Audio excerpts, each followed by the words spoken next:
And so when people, and moving to South Texas when I was a young girl, I mean, it's always been centered around, Mexican-American culture and heritage. I'm honored to be able to represent the island that is Puerto Rico. A lot of the times, I was kind of pushed aside with any type of projects like that. So because I don't have the look of a Hispanic. And so I was born in Ohio, but we moved to Puerto Rico and lived there for some time. And we were just dumped in Puerto Rico. And you talk about culture shock, right?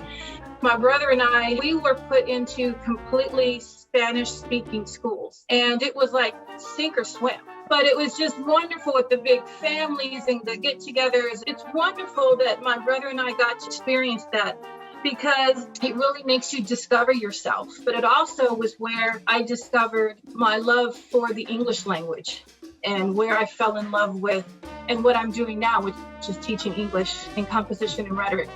It all happened in Puerto Rico. It was Pascal Elementary School. I just had a complete breakdown, and they said, oh, well, just take her to the library. There was this teeny tiny little section of like 2 bookshelves of English books. I remember touching the books. I can remember the smell of the books, and I read all the books. That at that moment I realized, it took me to that place, that time, that I realized that was where my comfort was.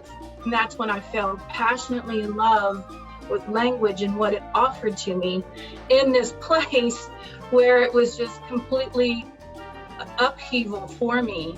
I was the first family member of males in my family to graduate college. When I graduated and earned my degree, I made sure when they said my whole name, because my middle name is my grandmother's name, Ganida. It was symbolic for her as a means of where we were and where we are.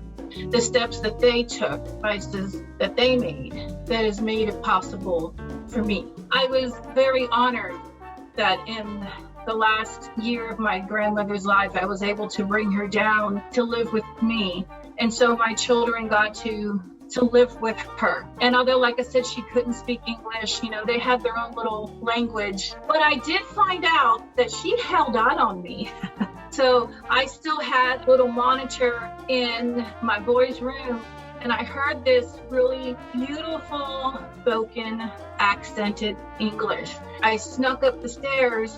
I guess because she felt the boys were younger, that they wouldn't judge her for her English, but she had a conversation with them that she hadn't had with anybody.